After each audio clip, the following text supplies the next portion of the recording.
পতন এবং বিতাড়িত হওয়ার পরে আওয়ামী লীগ আবার কিছু আনন্দের উপলক্ষ খুঁজে পেয়েছে। বিশেষ করে সামাজিক যোগাযোগ মাধ্যমে আওয়ামী লীগের সমর্থকদের একটা উল্লাস প্রকাশ করতে দেখা গেছে।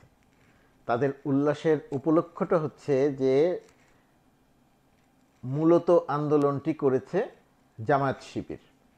এই যে শিবির যে আন্দোলন করেছে এই উপলক্ষটা খুঁজে পেয়েছে যখন জানা গেল যে ঢাকা বিশ্ববিদ্যালয়ের বৈষম্য বিরোধী ছাত্র আন্দোলনের একজন সমন্বয়কারী শিবির, সে আবার ঢাকা বিশ্ববিদ্যালয় শিবিরের সভাপতি। তো এই যে শিবিরের সভাপতি খুঁজে বের করা গেল, বা খুঁজে বের করা নাই, তারা নিজেরাই প্রকাশ করলো। প্রকাশ করার পরে আওয়ামী লীগ এবং আওয়ামী লীগের সমর্থকদের অবস্থা হয়েছে এমন যে এই যে দেখেন, বলেছিলাম না যে এই আন্দোলনটি জামাত শিবির করছে, এই দেখেন তার প্রমাণ যে আন্দোলনটি করেছে জামাত শিবির। এবং আওয়ামী লীগ সমর্থকরা খুব ফলাহ করে প্রচার করছে যে সারা দেশের বৈষম্য বিরোধী ছাত্র আন্দোলনের যত আন্দোলনকারী আছেন তারা সবাই কোনো না কোনোভাবে জামাতের রাজনীতির সাথে সম্পৃক্ত। সারা দেশব্যাপী যে কয়েকশো সমন্বয়কারী আছে, সমন্বয়কারীরা সবাই বা অধিকাংশই শিবির। তো এই যে আওয়ামী লীগের উৎফুল্ল প্রকাশ, আনন্দের প্রকাশ, এই প্রকাশের তাৎপর্যটা কি? এই প্রকাশের তাৎপর্যটি হচ্ছে এইরকম যে আওয়ামী লীগের দাবি, ধরে মেনে নিলাম যে আওয়ামী লীগের দাবিটি পুরোপুরিভাবে সঠিক, যে বৈষম্য বিরোধী ছাত্র আন্দোলনের সমন্বয়কারীরা প্রায় সবাই শিবির, বৈষম্য বিরোধী ছাত্র আন্দোলনের সমন্বয়কারীরা শিবিরের সদস্য থেকে তারা সারা দেশের আন্দোলনকে সংগঠিত করেছে। আওয়ামী লীগের এই বক্তব্য অনুযায়ী বিষয়টি দাঁড়ায় এমন যে আওয়ামী লীগ পরাজিত হয়েছে শিবিরের কাছে, অথবা শিবির আওয়ামী লীগকে পরাজিত করেছে।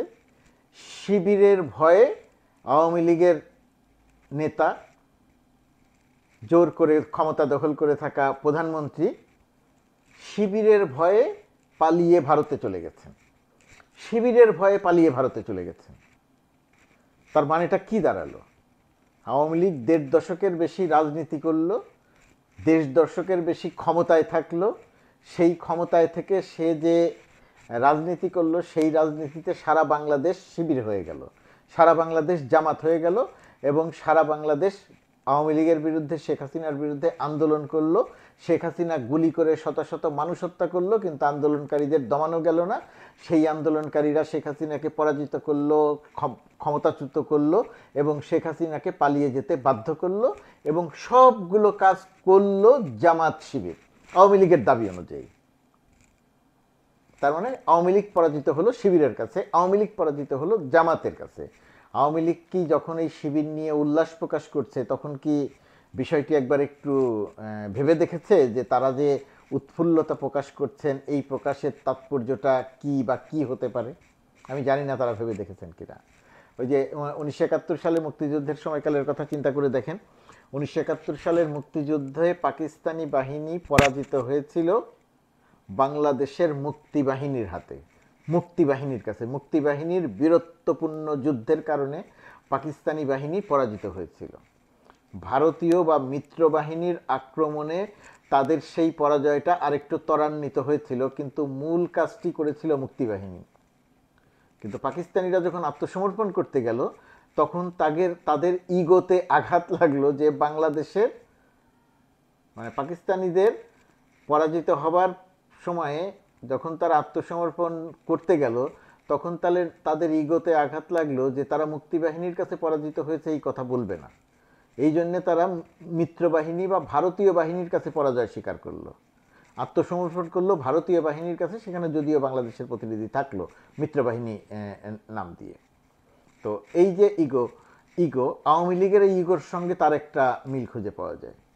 আওয়ামী লীগ সারা দেশের মানুষ শেখ হাসিনার বিরুদ্ধে আন্দোলন করেছে, সারা দেশের ছাত্র জনতা শেখ হাসিনার বিরুদ্ধে প্রতিবাদ করেছে, এটা বলতে আওয়ামী লীগ লজ্জা পায়। আওয়ামী লীগ এটা স্বীকার করতে চায় না যে সারা দেশ তাদের বিরুদ্ধে চলে গেছে। আওয়ামী লীগ এটা স্বীকার করতে চায় না যে সারা দেশের মানুষ শেখ হাসিনাকে ক্ষমতাচ্যুত করেছে এবং দেশ থেকে পালিয়ে যেতে বাধ্য করেছে। তো আওয়ামী লীগ যেহেতু দেশের সব মানুষের তার বিরুদ্ধে আন্দোলন এটা বলতে চায় না, এই কারণে সে পথ বেছে নিয়েছে কি যে শিবির আন্দোলন করেছে। এটা জামাত শিবিরের কাজ, এটা জামাত শিবিরের ষড়যন্ত্র। তো এটা বলতে গিয়ে নিজেদেরকে যে জামাতের চেয়ে ছোট করছে, নিজেদেরকে যে শিবিরের চেয়ে ছোট করছে, ছোট করছে বলতে ক্ষমতার কথা বলছি, তো সেই জায়গাতে যে ছোট করছে, এটা আওয়ামী লীগ হিসেব করে বের করতে পারেনি। না পারার কারণে এই যে উৎফুল্লতার প্রকাশ, যে সমন্বয়কারীদের সবাই শিবির, ছদ্মবেশে তারা শিবিরের পরিচয় গোপন করেছিল। এখন প্রশ্ন আসে যে শিবিরের পরিচয় গোপন করেছিল কেন এই সমন্বয়কারীরা? এর একটা কারণ, যে শিবির পরিচয় দিয়ে তারা যদি সমন্বয়কের দায়িত্ব পালন করতে আসতো, তারা নিজেরাও মনে করেছে সারা দেশের মানুষ যেভাবে আন্দোলনে ঝাঁপিয়ে পড়েছিল সেইভাবে মানুষ আসতো না, এখানে রাজনৈতিক বিভাজন দেখা দিত। সেই কারণে সম্ভবত তারা পরিচয় গোপন রেখেছে। আর বাস্তবে আন্দোলনটা কি হয়েছিল? বাস্তবে আন্দোলনটা হয়েছে ছাত্র জনতা আন্দোলনের নেতৃত্ব দিয়েছে, অথবা সরাসরিভাবে বলা যায় যে শিক্ষার্থীরা এই আন্দোলনের নেতৃত্ব দিয়েছে। কিন্তু এই আন্দোলনে বাংলাদেশের সব স্তরের মানুষের সম্পৃক্ততা তৈরি হয়েছিল। প্রায় 100-র উপরে শ্রমিক মারা গেছে। এই শ্রমিকরা কিন্তু রাস্তা দিয়ে হেঁটে যাচ্ছিলেন, তখন গুলিতে মারা গেছেন তা না। শ্রমিকরা ছাত্র জনতার পাশে দাঁড়িয়ে আন্দোলনে অংশ নিয়েছে। রিক্সাওয়ালাদেরকে রিক্সার উপরে দাঁড়িয়ে ছাত্র জনতার আন্দোলনকে স্যালুট করতে দেখা গেছে। রিক্সাওয়ালারা ছাত্র জনতার আন্দোলনের অংশীজন হয়েছে। আমরা পূর্ব থেকেই, একদম শুরু থেকেই বলছি যে এই আন্দোলনে বিএনপি আছে, জামাত আছে, বাম সংগঠনের নেতাকর্মীরা আছে, এমনকি আওয়ামী লীগের নেতাকর্মীরা আছে, ছাত্রলীগ যুবলীগের নেতাকর্মীরাও আছে। কারণ আন্দোলনটা এতটাই যৌক্তিক ছিল। ছাত্রলীগের তো বহু নেতা পদত্যাগ করে আন্দোলনের অংশ হয়েছে। তার মানে হচ্ছে আন্দোলনে জামাত, শিবির, বিএনপি, বাম, ছাত্র জনতা সব স্তরের মানুষের অংশগ্রহণ ছিল। এটা একক কোনো দলের আন্দোলন ছিল না। তো এটা আমরাও জানতাম, শিবির ছিল সেটা আমরাও জানতাম। এবং বাংলাদেশে আওয়ামী লীগ এমন একটা রাজনীতি করেছে গত 1.5 দশক ধরে, মানে এমন ক্ষতিকর রাজনীতি করেছে, এমন ভয়াবহ রাজনীতি করেছে, যে জামাতের সঙ্গে বা শিবিরের সঙ্গে যারা একত্রে আসবে না, কথা বলবে না, বসবে না, আন্দোলনে শরিক হবে না, তারাও শিবিরের পরিচয় জেনেও এই জায়গাটিতে চুপ থেকেছে। কারণ সারা দেশের সব মানুষের, সব মতের মানুষের একটাই চাওয়া হয়ে উঠেছিল যে শেখ হাসিনাকে না বলতে হবে, শেখ হাসিনার পতন ঘটাতে হবে। শেখ হাসিনা পতন ঘটালে তিনি দেশ থেকে বিতাড়িত হবেন, দেশের মানুষ সুখে এবং শান্তিতে থাকার স্বপ্ন দেখতে পারবে। এই দৃষ্টিভঙ্গি থেকে, এই মেরুকরণে সব দলের মতের মানুষ একত্রিত হয়েছিল। এবং আজকে সেটার প্রকাশেই, সেটার পরিপ্রেক্ষিতেই শেখ হাসিনার সরকারের পতন হয়েছে এবং শেখ হাসিনার সরকার ভারতে পালিয়ে যেতে বাধ্য হয়েছে। এখন নানা রকমের হিসাব নিকাশ করে আওয়ামী লীগ যেটা করছে, সেটা আওয়ামী লীগ শুধু তার নিজের জন্য লজ্জাই উপহার দিচ্ছে, অন্য কোনো কিছু এই জায়গাটিতে তারা উপহার দিতে পারছে না, দেশের মানুষকে উপহার দিতে পারছে না। আর আরেকটা জিনিস, যে আওয়ামী লীগ যখন বলছে যে এটা আগেই বলেছিলাম জামাত, আগেই বলেছিলাম শিবির, তার মানেটা কি? এটা বলে কি বলছেন আপনি? আওয়ামী লীগ এটা বলে কি বলতে চাইছে?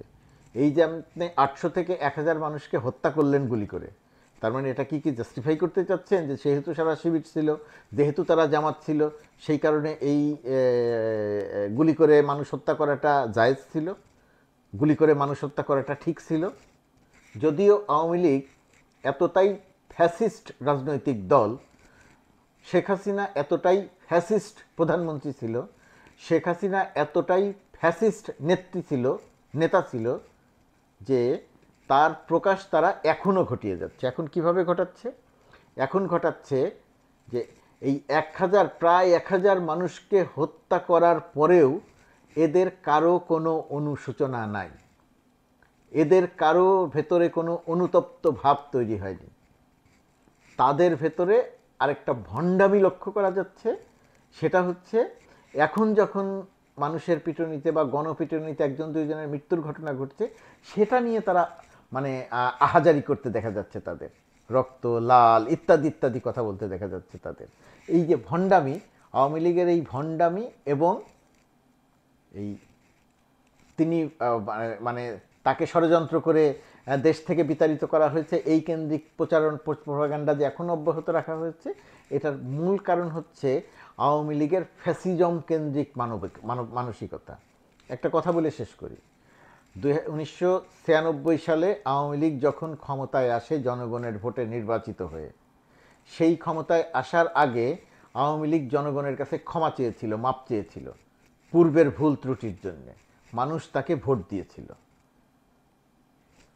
এখন 2024 সালের ছাত্র জনতার গণ অভ্যুত্থানে যে আওয়ামী লীগের পতন হলো, এই আওয়ামী লীগ পতন কাটিয়ে উঠতে আওয়ামী লীগের বহু বছর লাগবে। নিশ্চয়ই আওয়ামী লীগ থাকবে, আওয়ামী লীগ আবার আসবে। আমি চাই বা না চাই, আপনি চান বা না চান, কোনো উপদেষ্টা চাক বা না চাক, আওয়ামী লীগ থাকবে।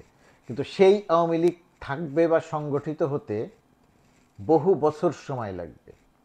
দেশের বাইরে থেকে যারা রাজা উজির মারছেন, তারা বাংলাদেশের বাস্তবতা জানছেন না, বুঝতে পারছেন না, আওয়ামী লীগের ফ্যাসিজম সম্পর্কে ধারণা করতে পারছেন না, আওয়ামী লীগের হত্যাকাণ্ড সম্পর্কে ধারণা করতে পারছেন না, শেখ হাসিনার দয়ামায়াহীন নিষ্ঠুর অপশাসন বিষয়ে ধারণা করতে পারছেন না। আপনারা জামাতের উপরে দায় চাপাচ্ছেন, বিএনপির উপরে দায় চাপাচ্ছেন, ডক্টর ইউনূসের উপরে দায় চাপাচ্ছেন। দায় কারো নয়, দায় শুধু আওয়ামী লীগের, দায় শুধু শেখ হাসিনার। মানুষ হত্যা করার দায়, মানুষকে গুম করার দায়, মানুষকে দৃষ্টিহীন করার দায়, মানুষকে আয়নাঘরে রাখার দায়। শেখ হাসিনার বহু বহু বহু পাপ জমা হয়েছিল। সেই পাপের প্রকাশ শেখ হাসিনার পতন এবং দেশ থেকে বিতাড়িত হয়ে পালিয়ে যেতে বাধ্য হওয়া। তো শেখ হাসিনা এখন যে রাজনীতি করছেন, আওয়ামী লীগ এখন যে রাজনীতি করছে, আওয়ামী লীগ থাকবে, কিন্তু আওয়ামী লীগকে সংগঠিত হয়ে ক্ষমতায় আসতে পারে জনগণের ভোটে এরকম সামর্থ্য অর্জন করে যখন নির্বাচনে অংশ নেবে, অবশ্যই আওয়ামী লীগকে এই ঘটনার জন্য ক্ষমা চাইতে হবে, অবশ্যই ক্ষমা চাইতে হবে। যদি আওয়ামী লীগ ক্ষমা না চায়, দেশের মানুষ কোনোদিন আওয়ামী লীগকে ক্ষমা করবে না। দেশের মানুষের ভোট পেয়ে আওয়ামী লীগ কোনোদিন ক্ষমতায় আসবে না, যদি না সে দেশের মানুষের কাছে প্রকাশ্যে ক্ষমা চায়।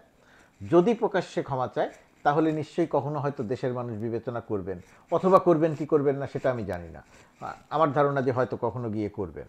কিন্তু ক্ষমা না চেয়ে এই যে এখনও যে দাম্ভিকতা, এখনও যে অপরাজনীতি, এখনও যে কৌশলের রাজনীতি, এই ধারা অব্যাহত থাকা মানে আওয়ামী লীগের জন্য ক্রমান্বয়ে শুধু পিছিয়ে যাওয়া, ক্রমান্বয়ে শুধু পিছিয়ে যাওয়া। আমি চাইলেও পেছাবেন, না চাইলেও পেছাবেন, আমার চাওয়াট পাওয়া দিয়ে কিচ্ছু যায় আসে না।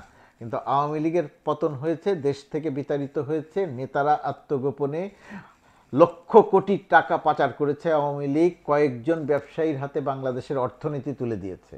অপকর্মের কোনো শেষ নাই আওয়ামী লীগের। মানুষ খুন করেছে, গুম করেছে, আয়নাঘর বানিয়েছে।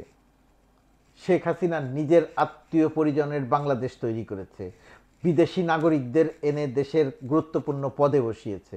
শেখ হাসিনার পাপ এবং অপরাধ অগণিত। এই পাপ এবং অপরাধ, এত পাপ এবং অপরাধ নিয়ে শেখ হাসিনার জন্য আরেকবার বাংলাদেশে ফিরে এসে আওয়ামী লীগের নেতৃত্ব দেয়া বা ক্ষমতায় যাওয়া, এটা আকাশ কুসুম কল্পনার চেয়েও বেশি কিছু। আওয়ামী লীগ থাকবে, সংগঠিত হবে, তারা আবার মেইন স্ট্রিমেই আসবে, সময় লাগবে অনেক বছর। এবং ক্ষমতায় যাওয়ার জন্য যদি কাজ করতে হয়, জনগণের ভোটে যদি নির্বাচিত হতে হয়, ক্ষমা চাওয়া, মাপ চাওয়া, এর কোনো বিকল্প আওয়ামী লীগের সামনে নাই। আর যত আওয়ামী লীগ বলে যাবে শিবির করেছে, জামাত করেছে, এটা জামাতের আন্দোলন ছিল, আওয়ামী লীগের জন্য তত এটা বুমেরাং হবে। এখন দেখার ব্যাপার যে আওয়ামী লীগ আসলে বুমেরাংকে হবার সুযোগ দিয়ে আরও বেশি পেছনে ফিরে যায়, নাকি সামনে এগোনোর কোনো শুভবুদ্ধি উদয় হয়।